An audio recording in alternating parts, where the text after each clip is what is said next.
तो आइए स्टूडेंट्स, आज हम लोग रिलेशन एंड फंक्शन वाले एक्सरसाइज के और क्वेश्चन को हम लोग करते हैं। और जहाँ तक मुझे लग रहा है कि आप लोग रिलेशन वाले चैप्टर को बढ़िया समझ रहे होंगे। और जहाँ पर आपको डाउट हो आप पीछे वाले जो हमने लेक्चर्स दिए हैं उसको आप बार बार सुनिए, ताकि आपका कॉन्सेप्ट जो है इस चैप्टर का बढ़िया से क्लियर हो जाए। और उसके बाद एक्सरसाइज के क्वेश्चन ट्राई करिए। तो हम हर लेक्चर में 4-5 क्वेश्चन आपको करा रहे हैं, तो आप उस क्वेश्चन को करने के तरीके को सीखिए और उसके बाद नेक्स्ट क्वेश्चन को आप ट्राई करिए। और अगर वो नहीं आता है तो फिर अगले हम लेक्चर में उसको आपको क्वेश्चन बता ही रहे हैं। तो उससे क्या होगा कि आप अपना भी चेक कर लेंगे कि आप सही कर रहे हैं कि नहीं कर रहे हैं। और इस चैप्टर में ये ध्यान रखिएगा कि इसमें सबसे ज़रूरी क्या है कि लिखने का तरीका। तो जो हम लिखने का तरीका जिस तरह से हम यहाँ लिख रहे हैं उसको आप बार बार जो है प्रैक्टिस करिए, ताकि लिखने का तरीका आपको सही से समझ में आए। तो आइए क्वेश्चन करते हैं हम लोग एक्सरसाइज के।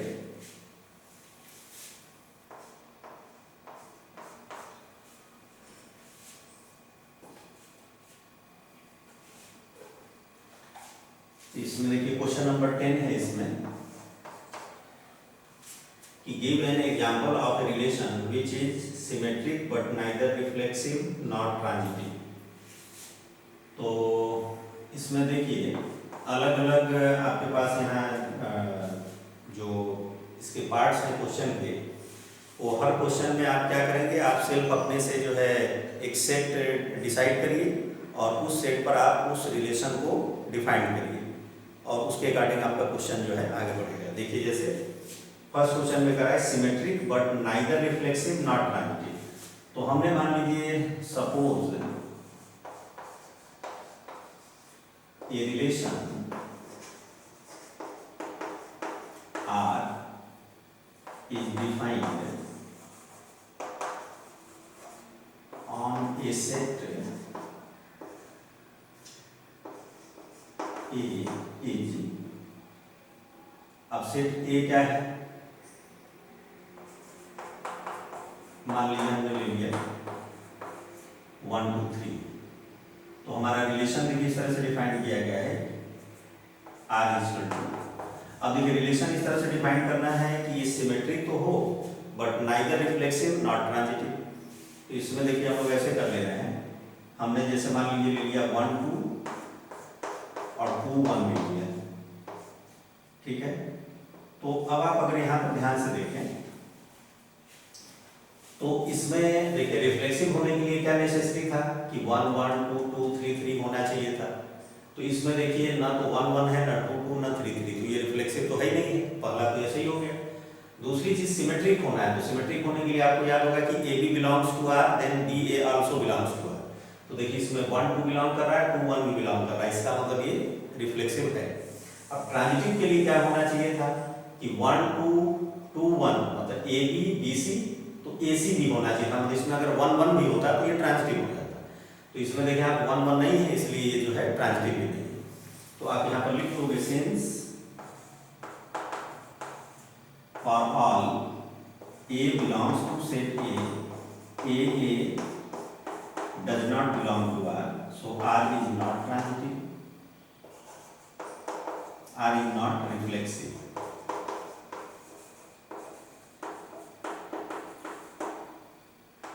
और 1 2 belongs to R implies 2 1 belongs to R, so R is symmetric. और इसके बाद जो है थर्ड में देखिए since 1 2 belongs to R and 2 1 belongs to R, A B belongs to R and B C belongs to R, but 1 1 does not belong to R, so R is not transitive.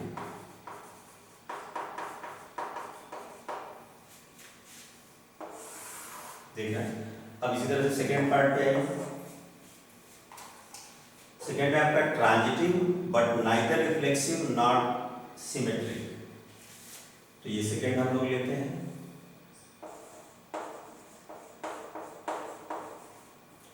a relation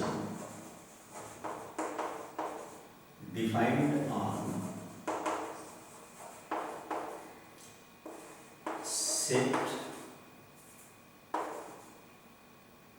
of all natural numbers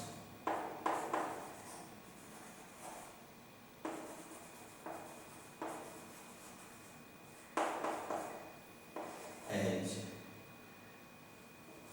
R is equal to AB such that A less than B।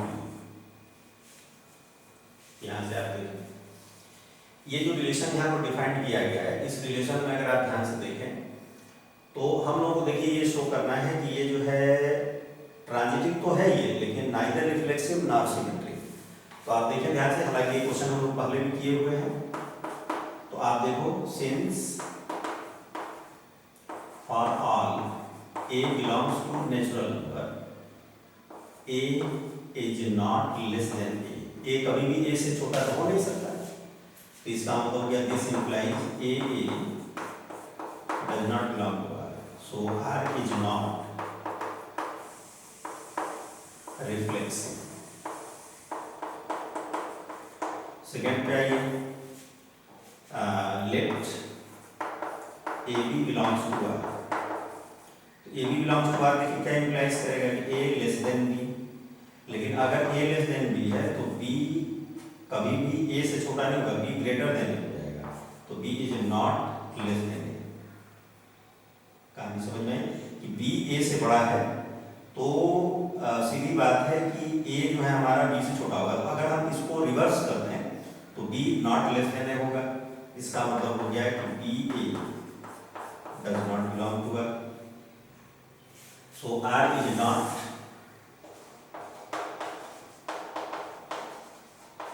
symmetric। Third पे आइए, let A B C belongs to natural number and A B belongs to R and B C belongs to R। तो ये क्या implies करेगा, A less then B, and ये क्या implies करेगा, B less than C। तो आप अगर इस तरह से समझें, अगर मान लीजिए हमने यहाँ लिया हुआ है 1, यहाँ लिया हुआ है 2 और ये लिया है 3, तो आप खुद ही सोचें कि अगर 1 2 से छोटा है, 2 अगर 3 से छोटा है तो डेफिनेटली 1 भी क्या होगा, 3 से छोटा हो जाएगा। तो this implies A less than C, this implies AC belongs to R। So R is transitive।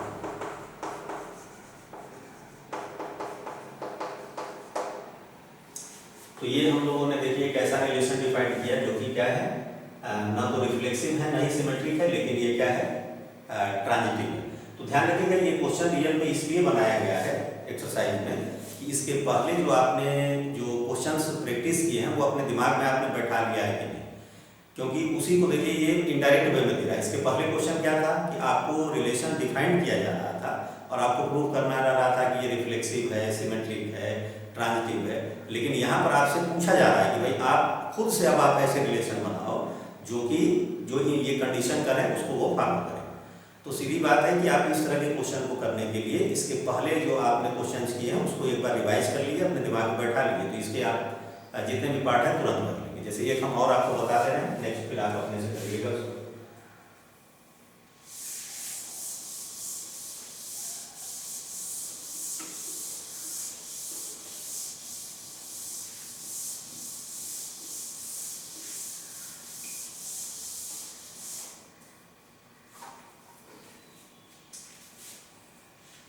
देखिए अब इसमें थर्ड क्वेश्चन है, reflexive and symmetric but not transitive. तो let a relation R is defined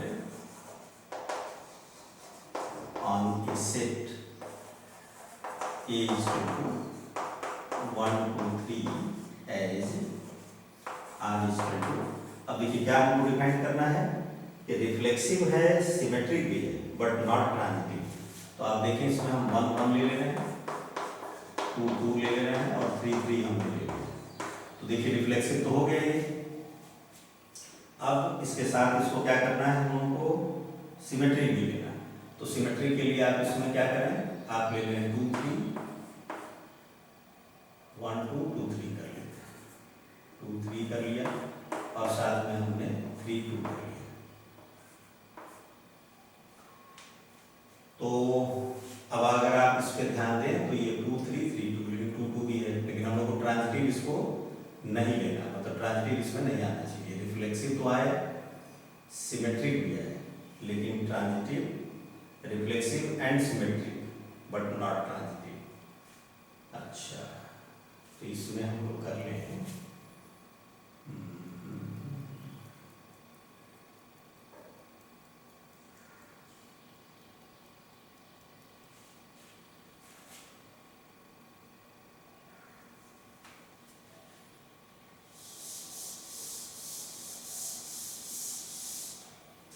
reflexive and symmetric but not transitive.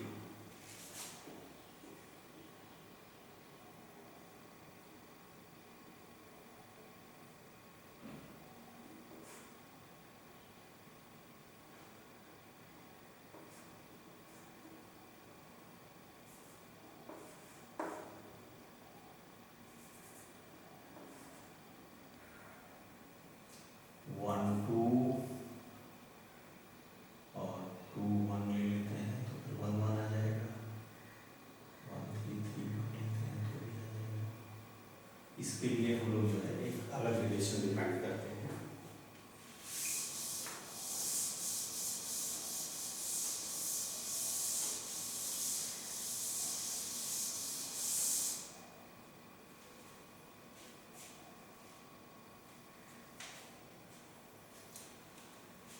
इसमें हम लोगों को जो प्रूव करना है वो reflexive and symmetric but not transitive. तो रिफ्लेक्सिव के लिए हम लोग एक काम कर लें,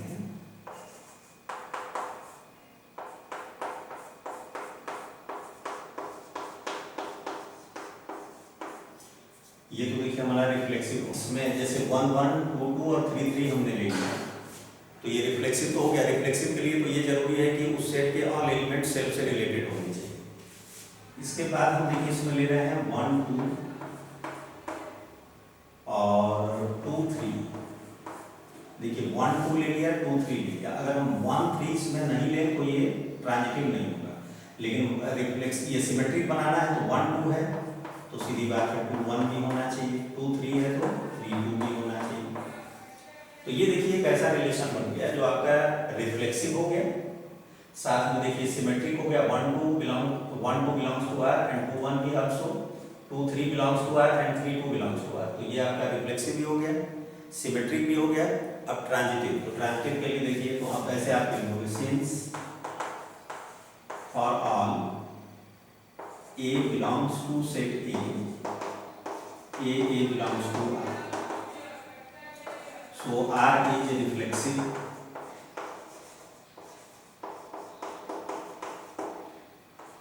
Second, 1 2 belongs to R implies 2 1 belongs to R. 2 3 belongs to R implies 3 2 belongs to R. So R is symmetric. अब थर्ड पे आइए, since 1 2 belongs to R and 2 3 belongs to R implies 1 3 does not belong to R.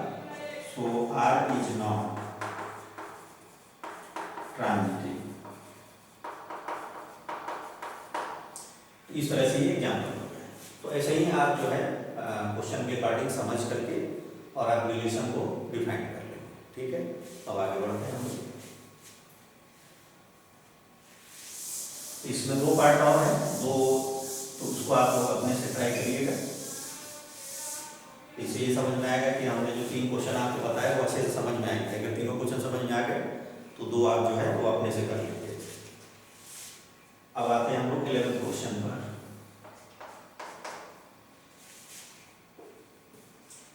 इसमें show that the relation R in the set A of points in a plane. देखिए अब यहाँ set ए कैसे define किया गया है, गिवन ए इक्वल टू कोई भी एक point P such that P is a point in a plane.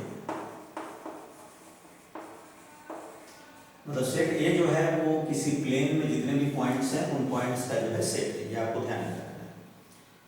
फिर क्या कर रहा है इसमें, अब एक रिलेशन इसमें इस तरह से डिफाइन कर रहा है, R equal to P Q order pair है P Q, distance of point P, distance of point P from the origin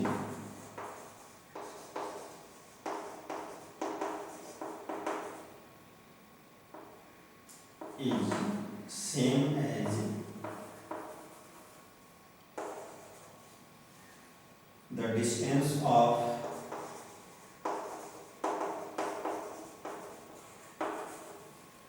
point Q from the origin।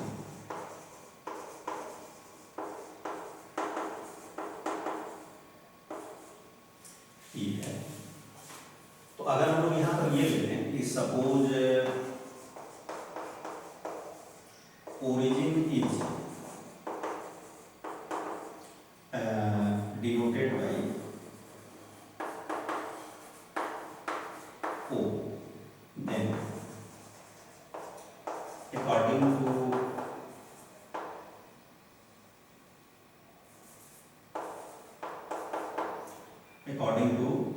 definition of relation,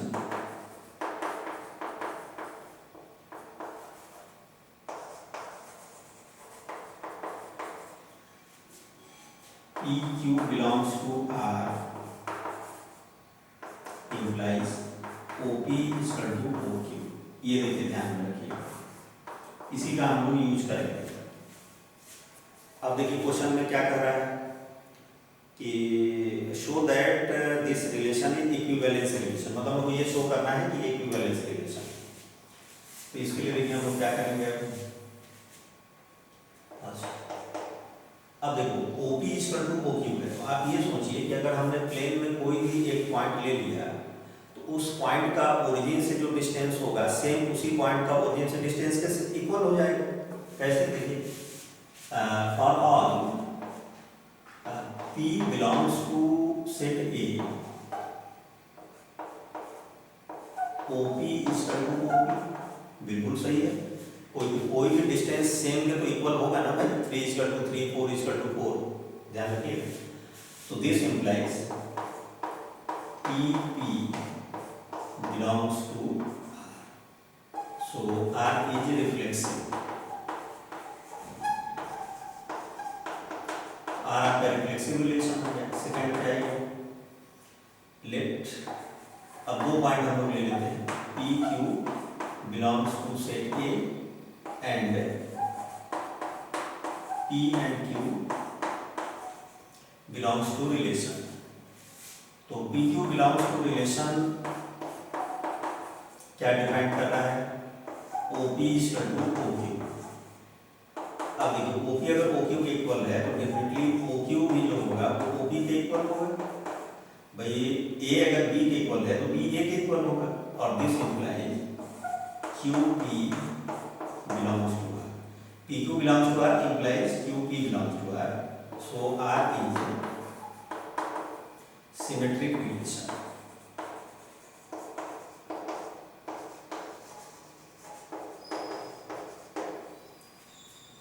अब ट्रांजिटिव पर आ जाते हैं। ट्रांजिटिव के लिए late PQR belongs to set A and PQ belongs to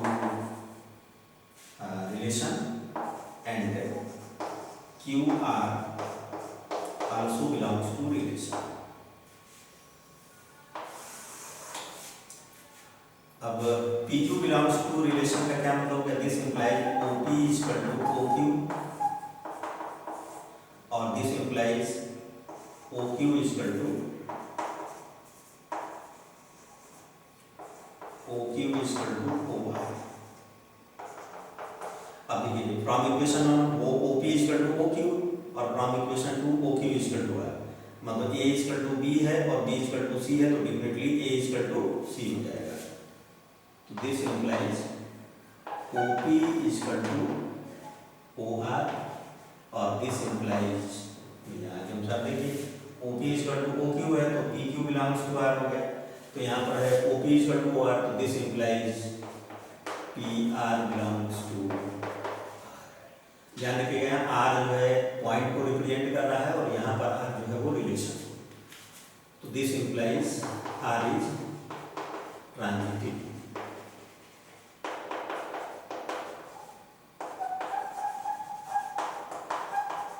तो इसके बाद फिर आप लिख दो कि since given relation is reflexive, symmetric and transitive, so given relation is equivalence relation. तो इतना आप जो है लिख लें। अब आगे देखिए इसी क्वेश्चन में कुछ और बोला है।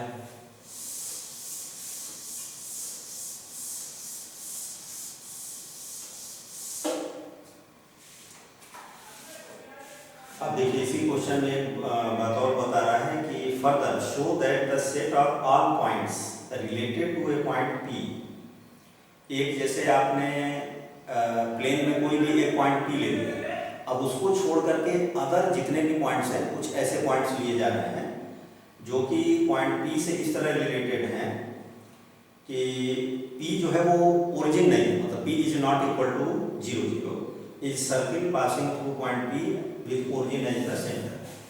तो आप देखिए थोड़ा सा इसको आप समझिए। अकॉर्डिंग टू क्वेश्चन, ठीक है,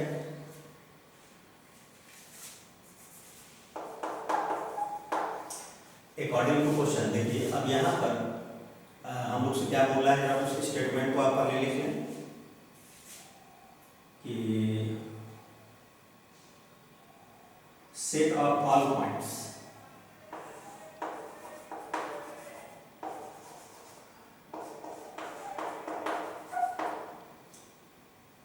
रिलेटेड टू P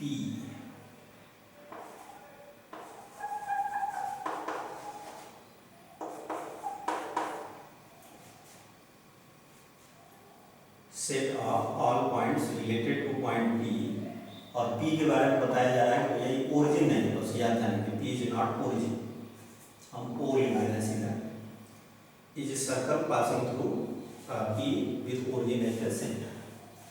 तो हम लोग सपोज कर लें, suppose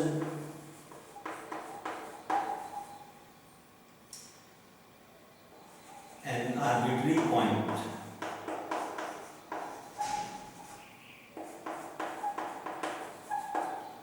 of set A is कुछ आप ले लो जैसे Q, ठीक है, तो if Q is related to P, then according to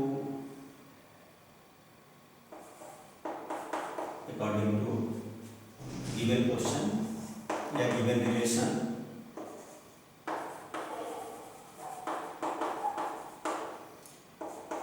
P Q belongs to R implies, या फिर Q P belongs to R भी आप लिख सकते हो, Q P belongs to R implies O Q is equal to O P। अब आप ध्यान से देखिएगा, O Q is equal to O P।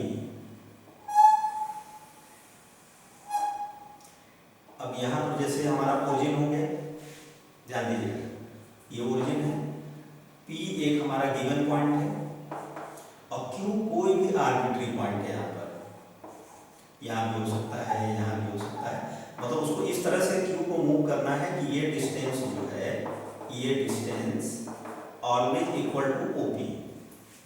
तो आप खुद ही सोच लो कि अगर Q इस तरह से मूव कर रहा है कि Q का जो है O से डिस्टेंस वही है जो P का O से डिस्टेंस है, तो इसका मतलब क्या हो गया कि Q का जो लोकस होगा या Q जो एक पाथ ट्रेवर्स करेगा वो क्या होगा, एक सर्कल होगा। तो यहीं से देखिए फिगर बना करके आप इस चीज को समझा। 10 locus of Q is a circle which is passing through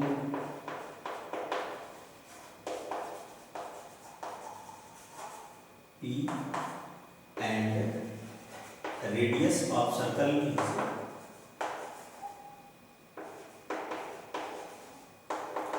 OP and O is center of the circle। ये हो गया, क्लियर हो रहा है, सब लोग समझ में आ रहा है। तो इस तरीके से ये क्वेश्चन हो जाएगा। मतलब हमने देखिए पहले भी आपसे बताया कि इस एक्सरसाइज के क्वेश्चन करने के लिए आपको थोड़ा सा बेसिक नॉलेज रखना पड़ेगा और उसके अकॉर्डिंग समझ करके तभी आप क्वेश्चन कर पाएंगे।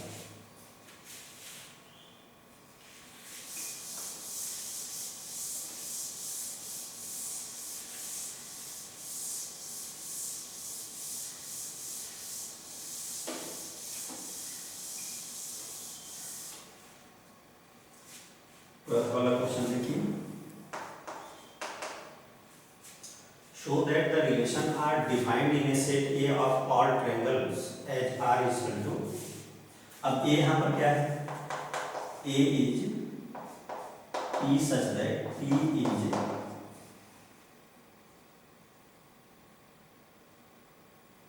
set of P such that P is एक ट्रायंगल। मतलब सेट ए जो है वो ऑल ट्रायंगल्स के सेट को डिफाइन किया गया है और इस सेट पर हम लोगों का रिलेशन डिफाइन किया गया है। वो देखिए कैसे, R is equal to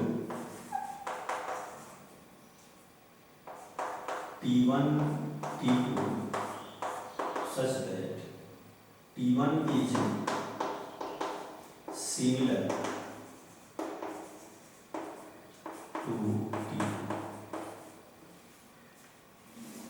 और अब आपको ये शो करना है कि ये जो है एक इक्विवेलेंस रिलेशन है। मतलब इसका ये मतलब हो गया कि T1 T2 belongs to R implies T1 is similar to T2।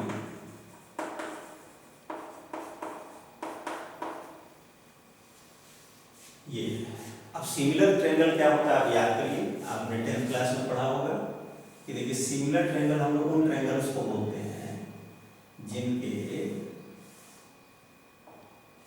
सभी एंगल्स जो होते हैं वो सेम होते हैं।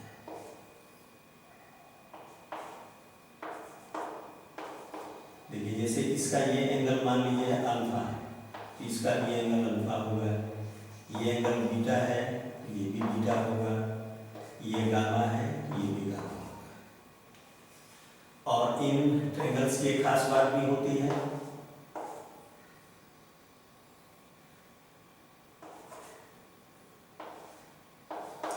कि पहले तो दो ट्रायंगल सिमिलर तब होंगे जब उनके जो है सभी एंगल्स जो है वो सेम होने चाहिए। नंबर एक, जिसे करस्पॉन्डिंग एंगल, जैसे ये एंगल अल्फा है तो ये भी अल्फा हो गया, ये बीटा है तो ये भी बीटा, ये गामा है तो ये भी गामा, तो ये similar.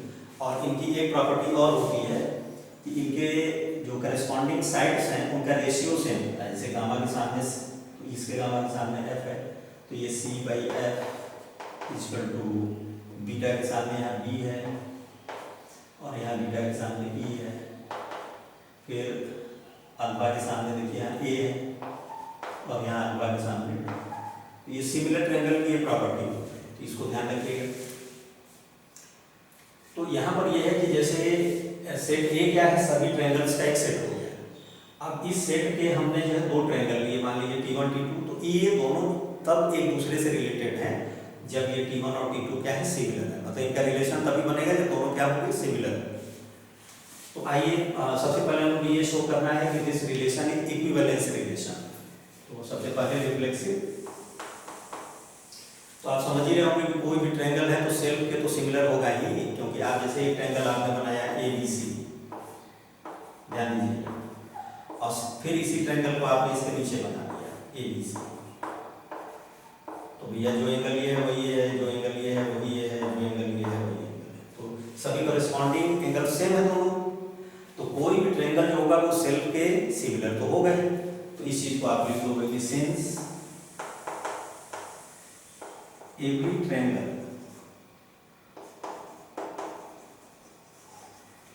is similar to itself, thus for all T belongs to set A, T belongs to R, so R is a reflexive।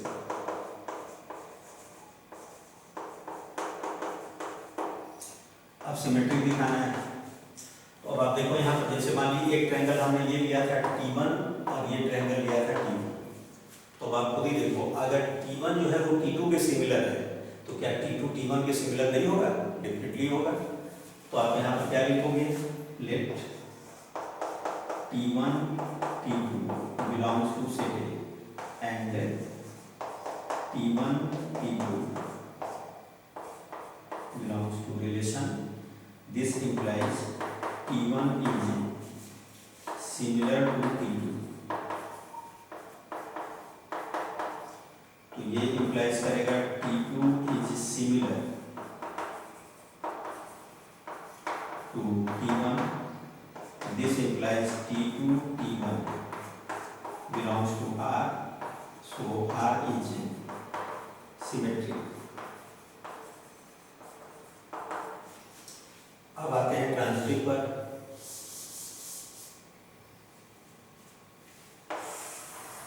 अब मान लीजिए इसके आगे हमने एक ट्रायंगल और बना दिया है,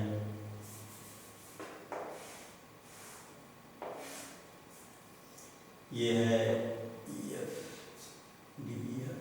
GHI। अब इस ट्रायंगल में भी मान लीजिए ये एंगल अल्फा है, ये एंगल बीटा है, ये एंगल गामा है, तो इसका मतलब हो गया कि T1 जो है वो T2 के सिमिलर है और T2 जो है T3 के सिमिलर है, तो डेफिनेटली T1 और T3 भी क्या होंगे? सिमिलर होंगे। तो इस चीज को आप यहाँ पर ये ऐसे शो कर दोगे, late T1 T2 T3 belongs to set A and T1 T2 belongs to relation and T2 T3 also belongs to relation। तो इसका क्या मतलब हुआ? T1 is similar to T2 and T2 is similar to T3। अब देखिए T1 जो है T2 के सिमिलर है और T2 जो है वो T3 के सिमिलर है, तो इसका मतलब ये हो गया इसके सभी एंगल इसके इक्वल हैं और इसके सभी एंगल इसके इक्वल हैं, इसके भी सभी एंगल इसके इक्वल हो जाएंगे, तो this implies T1 and T3, या ऐसे लिख देंगे T1 is similar to T3, तो this implies T1 T3 belongs to R, so R is transitive relation।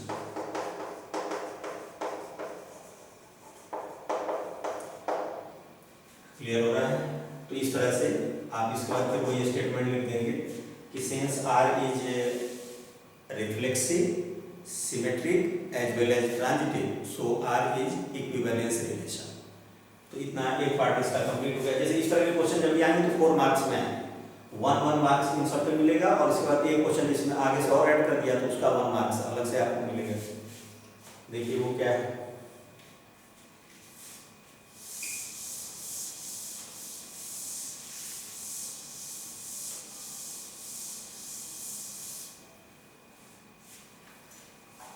अब इसमें देखिए एक चीज और आपसे बोला है इस क्वेश्चन में कि कंसीडर 3 राइट एंगल ट्रायंगल।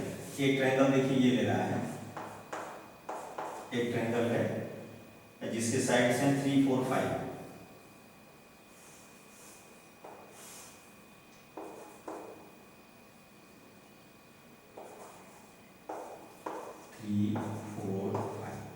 दूसरा ट्रायंगल लिया जा रहा है जिसके साइड्स हैं 5, 12, 13।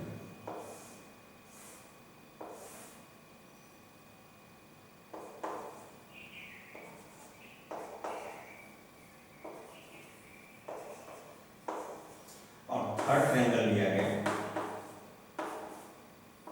जिसके साइड्स हैं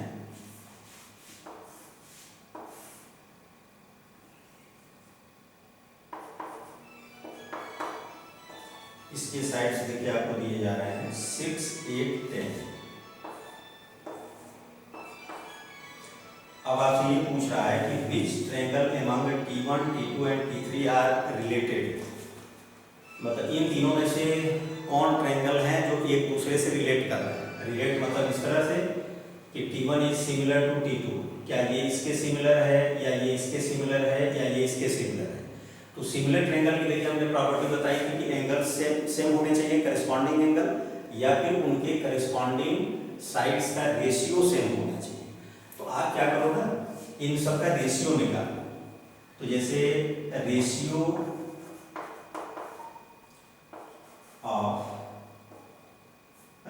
ऑफ साइड्स ऑफ P, इसका रेशियो आपने निकाला तो 3, 4, 5। Ratio of sides of T2, इसमें मतलब देखिए सबसे स्मॉल फिर उससे बड़ा फिर उससे बड़ा, तो 5:12:13। Ratio of sides of T3, इसका साइड्स देखिए लीजिए तो 6:8:10। अब इसमें 2 से डिवाइड कर दीजिए तो ये आ गया 3:4:5। तो देखिए इन दोनों के जो है साइड्स का रेशियो सेम आ गया, देख रहे हैं 3/3, 4/4, 5/5। देखिए 1 आ जाएगा, 1:1:1। तो T1 और T3 के साइड्स के रेशियो सेम है, इसका मतलब ये दोनों एक दूसरे के सिमिलर हो गए। तो since ratio between sides of T1 and T2 are same, so T1 and T2 are similar।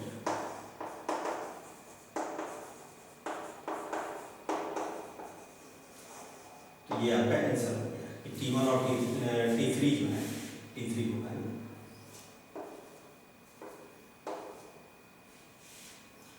इस तरह से क्वेश्चन आपका 4 मार्क्स का क्वेश्चन ये कंप्लीट होता है, ठीक है।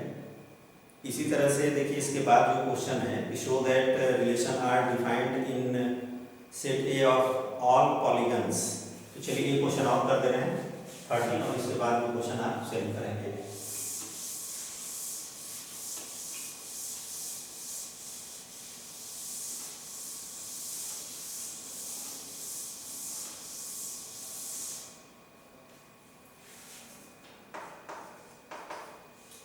देखिए 13 है, show that the relation R defined on set A of all polygons. देखिए एक सेट ए है हमारा, इस तरह से डिफाइन किया जा रहा है P such that P is a polygon.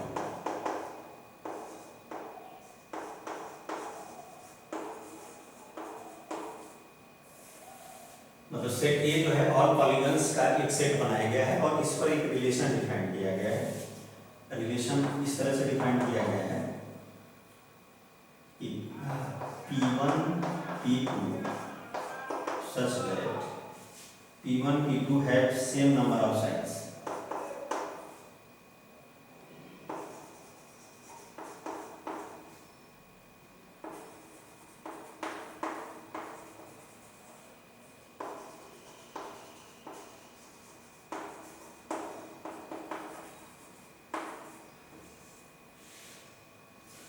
और ये शो करना है कि ये सिमिलर ये आपका इक्विवेलेंस रिलेशन है।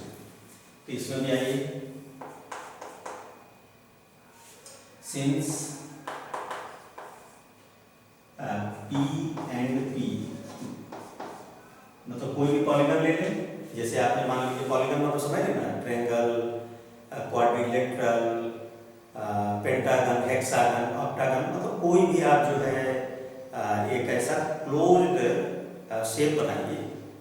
मतलब उसमें आपको ध्यान रखना है कि कोई उसमें number of sides greater than 2 होना चाहिए और वो एक क्लोज शेप बनना चाहिए, तो उसको हम लोग बोलते हैं पॉलीगन।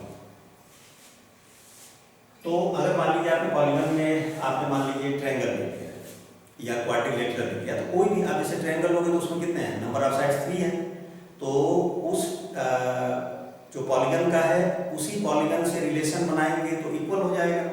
तो जैसे किस तरह से, since P and P have same number of sides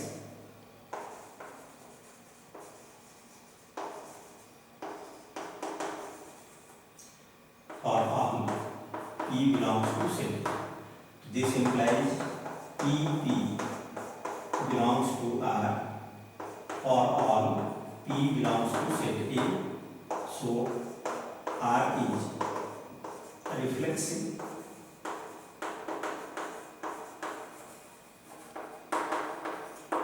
अब सेकेंड पे आते हैं।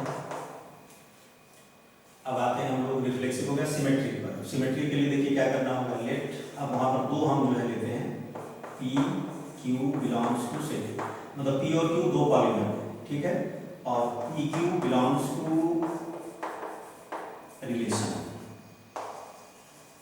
P Q उस रिलेशन में बिलोंग कर रहा है। इसका मतलब हो गया कि P and Q have same number of sides, मतलब P अगर मान लीजिए ट्रायंगल है तो इसमें 3 साइड है, तो इसमें भी 3 साइड है, तो P एंड Q है same number of sides, this implies Q and P have same number of sides, तो this implies QP belongs to R, so R is symmetric relation। अब ये सिमेट्रिक हो गया। अब आते हैं ट्रांजिटिव, तो लेट 3 इसमें ले लीजिए, मान लीजिए आप ये ले लो P1 P2 P3 belongs to set A and P1 P2 belongs to real number and relation and P2 P3 belongs to relation.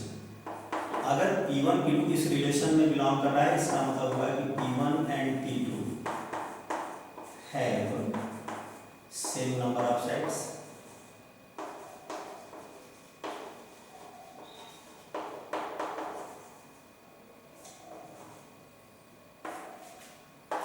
And P2 and P3 have same number of sides.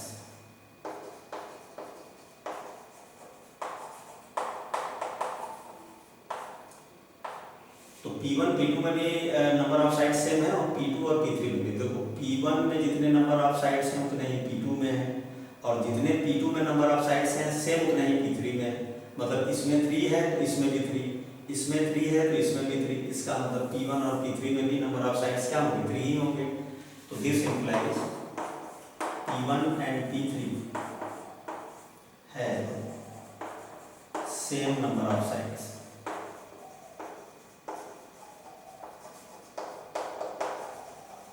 This implies P1 P3 belongs to R, so R is a transitive relation।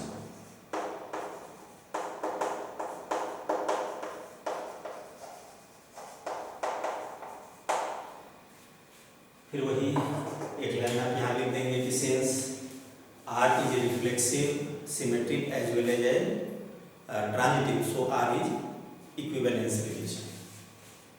अब इसमें एक question देखिए और add किया है इसी में कि what is the set of all elements in A related to right angle triangle T with sides 3, 4, 5।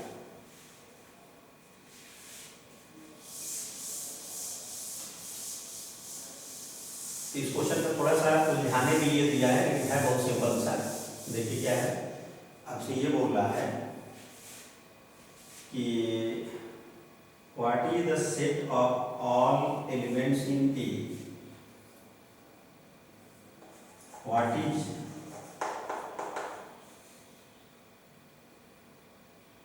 The set of all elements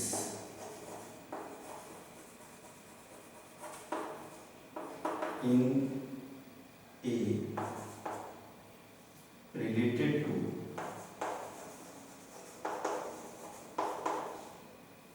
a right angle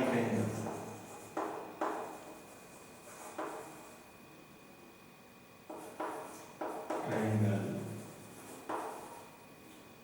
T with sides 3, 4 and 5। ये question है। तो आप यहाँ पर एक चीज ध्यान दे रहे हैं, ये देखिए P के बारे में क्या बात है, सेट ए क्या है, P is a polygon. Polygon मतलब उसमें नंबर ऑफ साइड्स की बात हो रही है, मतलब ट्रायंगल होंगे, क्वाड्रिलेटरल होंगे, पेंटागन, हेक्सागन, ऑक्टागन, हेप्टागन, ये सब होंगे। इसमें उनके एंगल्स क्या है, साइड्स की वैल्यू क्या है, उससे हमको कोई लेना देना। तो यहाँ पर आप ध्यान दें कि what is the set of all elements in A, मतलब सेट ए के उन सभी एलिमेंट्स का सेट बनाइए जो कि इससे रिलेटेड हो। तो भैया आप ध्यान होना कि ये P है क्या, P है आपका ट्रायंगल। ये एक ऐसा पॉलीगन है जिसमें 3 साइड्स हैं। तो इसका मतलब इसमें भी इस सेट में जितने भी ऐसे एलिमेंट्स होंगे जिनके पास 3 साइड्स होंगे, इट मीन्स जो ट्रायंगल होंगे वही इससे रिलेट करेंगे। इसमें साइड्स की वैल्यू क्या है, एंगल क्या है, उसमें हमको कोई लेना देना नहीं। इसका क्या मतलब है, इसका मतलब हो गया कि since P is a triangle,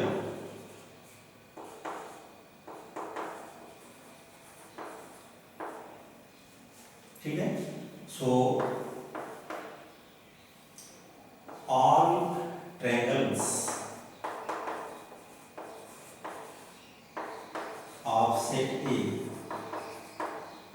is related to P। ये आपका आंसर हो गया, ठीक है। तो इसमें 2 क्वेश्चन और बच रहे हैं, वो हम आपके लिए छोड़ दे रहे हैं, तो आप उसको अपने से करिएगा, सिंपल भी है। इस तरह के क्वेश्चन हम लोग पहले भी किए हुए हैं। तो स्टूडेंट्स, आपको जिस तरह से पढ़ाया जा रहा है, आई होप आपको समझ में अच्छे से आ रहा होगा। तो आप जो है जितने भी क्वेश्चन कराए जा रहे हैं उसको बढ़िया से प्रैक्टिस करिए। जितने ज़्यादा बार आप प्रैक्टिस करोगे उतना ही आपका कॉन्सेप्ट क्लियर होता जाएगा। तो अगर पढ़ाई का तरीका आपको समझ में आ रहा हो, अच्छे से समझ में आ रहा हो, तो चैनल को लाइक करें, सब्सक्राइब करें और अपने दोस्तों में ज़्यादा से ज़्यादा शेयर करें ताकि वो इसका फायदा उठा सकें। Have a good day.